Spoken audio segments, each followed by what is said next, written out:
ইংরেজবাজার পৌরসভার আওতায় প্ল্যান বহির্ভূত বেআইনি নির্মাণের বিরুদ্ধে কড়া পদক্ষেপ নেওয়ার কথা জানালেন ইংরেজবাজারের বিধায়ক তথা রাজ্য বিধানসভার মুখ্য সচেতক অম্লান ভাদুরী। শুক্রবার সকালে পদাতিক এক্সপ্রেসে মালদা টাউন স্টেশনে এসে সাংবাদিকদের মুখোমুখি হয়ে তিনি জানান, বেআইনি নির্মাণ খতিয়ে দেখতে ইতিমধ্যে 3 সদস্যের একটি কমিটি গঠন করা হয়েছে। শহরের সমস্ত বিল্ডিংয়ে অনুমোদিত নকশা খতিয়ে দেখা হবে। যেসব নির্মাণ প্ল্যান বহির্ভূত বলে প্রমাণিত হবে সেগুলোর বিরুদ্ধে আইন অনুযায়ী ব্যবস্থা নেওয়া হবে। প্রয়োজনে বেআইনি অংশ ভেঙে ফেলার পদক্ষেপ করা হবে বলেও জানান তিনি।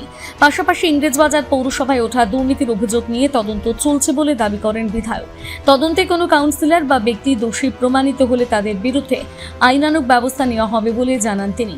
এছাড়াও শহরের ফুটপাত দখল করে থাকা অবৈধ হকারদের বিষয়ে ভবিষ্যতে পদক্ষেপ নেওয়া হবে বলে জানান অম্লান ভাদুরী।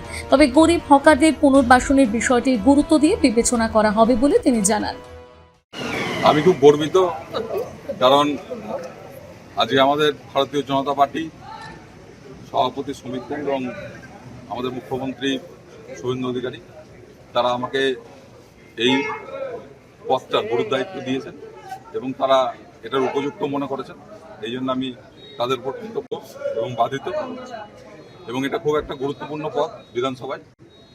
সমস্ত বিধানসভার ফ্লোরের ম্যানেজমেন্ট এবং কে কতটা বক্তব্য দেবে, কখন দেবে, বিধানসভার সমস্ত কন্ট্রোলিং পদ এটা আমি কতটা ভালোভাবে করতে পারবো তার চেষ্টা আমাকে করে যেতে হবে।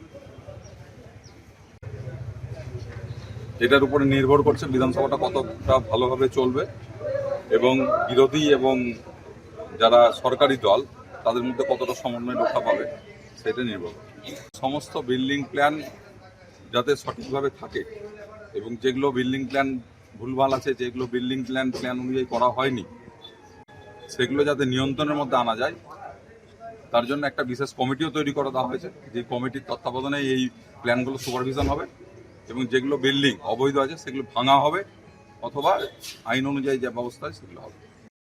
এদিন মালদা টাউন স্টেশনে বিজেপির কর্মী সমর্থকেরা ফুলের তোড়া দিয়ে অম্লান ভাদুরীকে সম্বর্ধনা জানান। মালদা থেকে পরিতোষ সরকারের প্রতিবেদন, নিউজ টুডে।